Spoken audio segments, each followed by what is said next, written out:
যে বিজিবিএস এর কনফারেন্সের মতো নাকি আমরা যেগুলো অ্যানাউন্স করি কাজ হয় না।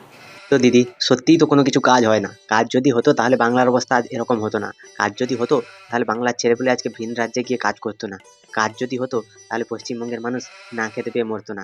কাজ যদি হতো তাহলে পশ্চিমবঙ্গের মানুষকে দয়া করে ভাতাও দিতে হতো না। কাজ যদি হতো তাহলে পশ্চিমবঙ্গের মানুষ আজ সবার সামনে মাথা উঁচু করে বাঁচতে পারতো। কাজ যদি হতো তাহলে আমাদের রাজ্যটাও মহারাষ্ট্রের পরে ইউপির জায়গাটাই থাকতো। আর কাজ যদি হতো তাহলে মমতা ব্যানার্জিকে বারবার কনফারেন্স করে বলতে হতো না আমি এটা করেছি, ওটা করেছি, ওটা করেছি।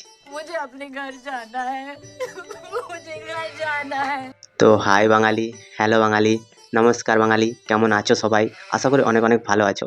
তো আজকের একটা নতুন ভিডিওতে তোমাদের সবাইকে অনেক অনেক স্বাগত জানাই। তো চলো আর বেশি না বকে ভাট আজকের ভিডিওটা শুরু করা যাক।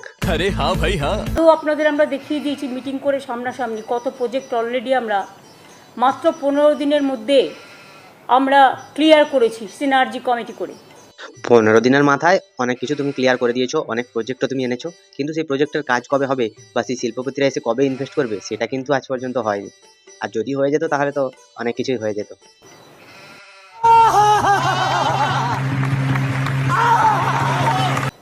আমি বাংলার সৌভাগ্য। হ্যাঁ দিদি, তুমি বাংলার সৌভাগ্য। হ্যাঁ দিদি, আমরা জানি তুমি বাংলার সৌভাগ্য।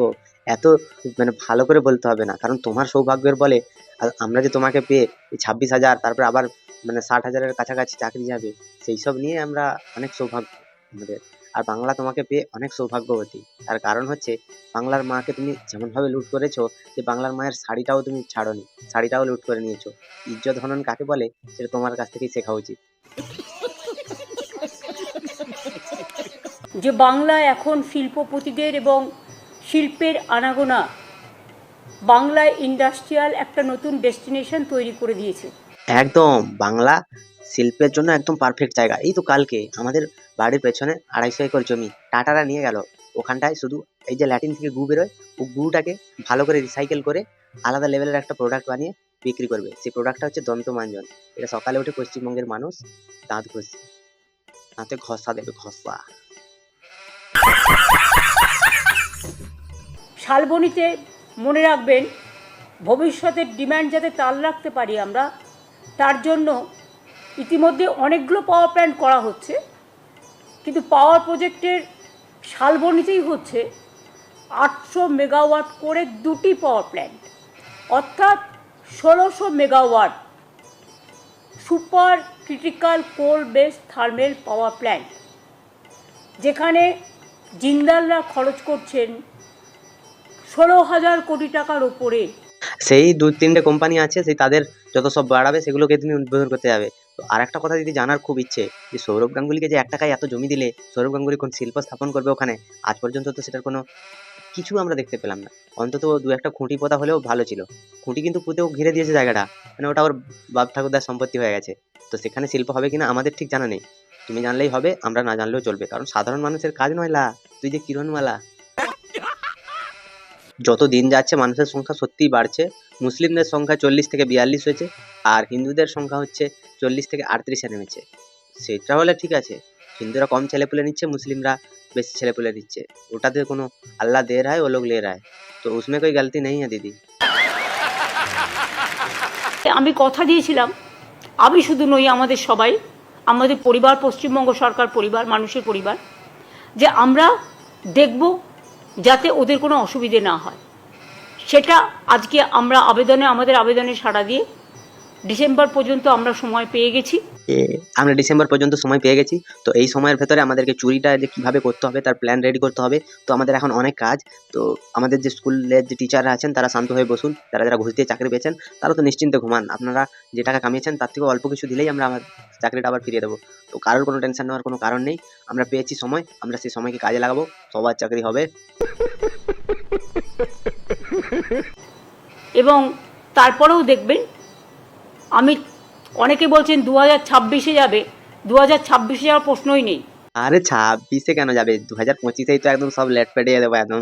কোনো ওএমআর সিট ফিট কিচ্ছু চাই না, একদম ডাইরেক্ট নিয়োগ হবে। সিভিক টিচার, তো সিভিক পুলিশের মতো টিচাররাও এবার ছাত্রদের হাতে মার খাবে। কারোর কোনো টেনশন নেই, সবাই মাইনে পাবে। তো মাইনেটা একটু কমে 1.5 থেকে 2,000 টাকা হয়ে যাবে, তাতে কোনো অসুবিধা নেই। বাদ বাকি তো ভাতার মাধ্যমে পেয়ে যাবে। কারোর কোনো টেনশন করার কোনো জায়গায় রাখবে না দিদি। পারফেক্ট ভাবে কাজ হচ্ছে। আমার সাধনা মিটিল, আশা না পুরিল। এই বছরের মধ্যেই সব সমাধান হয়ে যাবে আশা করি, যদি আপনারা সবাই সাথে থাকেন। আর আমরা যেটা করব আশা করি ভুল করব না। না না দিদি না, তোমরা যেটা করবে সেটা সব সময়ের জন্য ঠিক। আমরা সব কিছু মেনে নিয়েছি, তোমাদের চুরি ডাকাতি জচ্চুরি রেপ যা করেছো সব মেনে নিয়েছি। আমাদের আশা কেন, আমাদের ভরসা আছে, আমরা অন্ধ বিশ্বাস করি তোমাকে। তুমি যেটা করবে আমাদের খারাপের জন্যই করবে আমরা জানি, শুধু ভালোর জন্য করবে আমরা জানি। কারণ মানুষের কাজে আমি ভুল করি না। আমি খুশি যে আপাতত একটা সময় আমরা পেয়ে গেছি, এবং মানুষের কাজে কিন্তু আমি ভুল করি না, কিন্তু মানুষের টাকা আমি পুরো ঝেড়ে দিতে পারি। তো টাকা ঝেড়ে দিয়ে আমি মোটামুটি একটু মরা কান্না কেঁদে দিলাম, যাতে লোক একটু বিশ্বাস করে যায় যে আমি চুরি করিনি মা। টিচাররাও মাইনে পাবেন যথাসময়ে। এটা তো একটা স্বস্তির, বড় স্বস্তির খবর। এবং একটা স্বস্তি যখন হয় তখন ভবিষ্যতের স্বস্তিও তার উপরে নির্ভর করে। একদম একদম, চুরির পরে যদি বিচারটা একটুখানি পিছিয়ে দেওয়া হয় ডেটটা, তখন তো একটা আলাদা স্বস্তি লাগে। তো চুরির সেই পয়সাগুলো এখনো খাওয়ার মতো সময় আছে, তো এখনো সময় আসেনি। সবাই মিলে ভালো থাকো, আনন্দে থাকো, সেটাই দিদি বলতে চাইছে। পয়সা তোমরা ঠিকঠাক পেয়ে যাবে, তারপরে তোমরা 12% সুদে ফেরত দেবে, সেটা আলাদা ব্যাপার। সেখানে দিদির কোনো হাত থাকবে না। চিন্তা করবেন না, আমরা আপনাদের সহসাথী, সমব্যথী এবং সহসাথী। আপনাদের বেদনা হলে আমাদেরও বেদনা লাগে। হ্যাঁ, তো চুরি করেছো তো সমব্যথী সহসাথী হবে না কেন? চুরি যখন করেছো তার তো মাসুল তো তোমাকে গুনতেই হবে। তো চুরির পয়সায় তুমি আয়েশ করেছো, তুমি ভোটে খরচা করেছো, ভাইদেরকে মদ খেতে টাকা দিয়েছো, তারপরে তুমি যখন বলছো যে টিচারদের চাকরি আবার ডবল করে ফিরিয়ে দেওয়া হবে, তো সেই টিচারগুলো এত অপমান সহ্য করার পরেও যে কি ক্লাস করবে, কোন ভয়ে ক্লাস করবে, সেটাও ভগবান জানে। আর ছাত্রদের ভবিষ্যৎ তো পুরো একদম উজ্জ্বল হয়ে গেছে, এত উজ্জ্বল যে ছাত্রদেরকে ডাইরেক্ট না সাথে নিয়ে যাবে। আপনাদের বেদনা হলে আমাদেরও বেদনা লাগে। একদম দিদি, শুধুমাত্র মুর্শিদাবাদে যেসব হিন্দুদের ঘর বাড়ি জ্বালিয়ে দিয়েছে, দোকানপাট জ্বালিয়ে দিয়েছে, তাদের বেদনাটা তোমার কান পর্যন্ত পৌঁছায়নি বা তোমার হৃদয়কে স্পর্শ করেনি। আর হৃদয় স্পর্শ করার জন্য যে মানুষটা তোমার উদ্দেশ্যে গান গাইতো, সে এখন মুখে সেলো টেপ মেরে বসে আছে, কচি কেতা। আপনি আইনের, you don't ask me any question which is related to law. Whatever will do as per law. এবং এসব ব্যাপারে আপনারা চিন্তা না করে চিন্তাটা আমাকে ছেড়ে দিন, ঠিক আছে? আমাকে লটা ভালো করে দেখতে হবে। Let our lawyer to come back. তোমরা দিদির উপরে ভরসা রাখতেই পারো, কারণ হচ্ছে দিদি একজন পাস করা লয়ার এবং তিনি অনেকদিন হাইকোর্টে প্র্যাকটিসও করেছেন। তো দিদিকে একটু পড়াশোনা করতে দাও, দিদি সে চুরিটার থেকে কী করে বেরিয়ে আসবে সেটা দিদি ভালো করে বোঝে। তো এই বোঝাটা দিদির উপরে ছেড়ে দাও, তোমরা তোমাদের মতো কাজ করতে থাকো। যদি তোমাদের কাজ করতে ইচ্ছে না করে, তো কেন্দ্র সরকার আবার 100 দিনের কাজ চালু হচ্ছে, চলো সবাই মিলে কাজ করি। দুটো ঝোড়া একটা কোদাল নিয়ে চলো সবাই মিলে আনন্দ করে কাজ করি। शाबाश बेटा। Already announced yesterday our policy. The victims we are giving 10 lakhs to each family, and the victims जिसको घर तोड़ा है, जो भी इसमें शामिल है, मैं इन्वेस्टिगेशन का पहले इसको बारे में कुछ टिप्पणी नहीं करेंगे जो बीजेपी करते हैं। যারা মারা গেছে তাদের পরিবারকে 10 লক্ষ টাকা করে দেওয়া হবে, যাদের যাদের ঘর ভেঙেছে তাদেরকে বাংলার বাড়ি দেওয়া হবে, যাদের যাদের পা ভাঙবে তাদের পার জায়গায় দিদির পাটা জোড়ানো হবে। সেই রকম করে মোটামুটি চালু করা যাবে। তো একটা জিনিস এখানটায় জানার আছে যে দেখো, কেউ একটা মারা গেলে সে মারার দায়টাকে চাপানোর জন্য তো তখন দিদি মোটামুটি টাকার একটা বস্তা তাদের মুখে পুরো গুঁজে দেয়। তো সেই গোঁজার কারণে একটা ঘরের একজন যদি অভিভাবক মারা যায়, তো দিদি মারা গেলে পশ্চিমবঙ্গ সরকারকে কত টাকা দিতে হবে সেটা আমরা জানি না। তো সেটা তখনকার ব্যাপার, তখন ভাবা যাবে। আর দিদি যে 10 লাখ টাকা দেবে বলেছে, সেই 10 লাখ টাকা আমি চাই যে সেই হিন্দুরা যেন না নেয়, যদি নেয় তাদের কোমর মানে তাদের সিদ্ধান্ত নেই বাস। আমি রিকোয়েস্ট করব এই মুহূর্তে সিচুয়েশন কেউ যেন আমরা গিয়ে লোকাল ছাড়া আর সিচুয়েশনকে আমরা যেন কেউ কি বলবো, যে শান্তির বাতাবরণ ফিরে এসেছে, যে এখন মানুষের কাছে যেটা প্রয়োজন সেটা হচ্ছে কনফিডেন্সটা বিল্ড আপ করা। দিদি বলতে চাইছে যে দিদি নাকি শান্তির বাতাবরণ ফিরিয়ে এনেছে। আরে বিএসএফ না দিলে হিন্দুরা সবাই মারা যেত, আর শান্তির বাতাবরণ কি ফিরে আসবে? হিন্দু পরিবাররা সব গিয়ে মালদায় কোন একটা স্কুলে গিয়ে বন্ধ হয়ে আছে, সেখানকার পরিবারে তারা খেতে পাচ্ছে না, তাদের সব গরু ছাগল সোনা দানা তারপরে আর যা যা ক্যাশ ফ্যাশ ছিল সব চুরি করে নিয়ে গেছে। তো এখানটায় দিদি বলতে চাইছে যে সেখানটায় নাকি শান্তি আছে। কোন শান্তির ছেলে ওখানে শান্তি ফিরিয়ে এনেছে সেটা আমাদের জানার নেই। সেই কাজটা প্রশাসন করছে,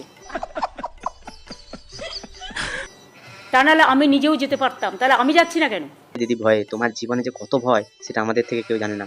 কারণ তুমি সন্দেশখালিতে প্রায় 6 মাস পরে 1 বছর পরে ভোটের প্রচারে গেছিলে, কারণ তোমার যখন দরকার হবে তুমি তখনই যাবে। এখন ওরা মরলো বাঁচলো, কেউ খেতে পাচ্ছে না পাচ্ছে, তোমার কোনো কিচ্ছু যায় আসে না। বিশ্বাস করো, কিচ্ছু যায় আসে না। আমরা তোমাকে খুব ভালো করে চিনি। পৃথিবীতে আর কোনো স্বার্থপর দেখেছি না দেখেছি, কিন্তু তোমাকে আমরা দেখেছি ভালো করে স্বার্থপরিতা করতে জানো দিদি। আর কিছু পারো নাই পারো? আমি তো যাবো ঠিক টাইমে। পারফেক্ট কথা, একদম ঠিক টাইমে যাবে। আর কদিন পরে ভোটের প্রচার আছে, ফালতু গাড়ির তেল পুড়িয়ে এত দূর গিয়ে আবার ঘুরে আসা, তো সেরকম যাওয়ার কোনো দরকার নেই।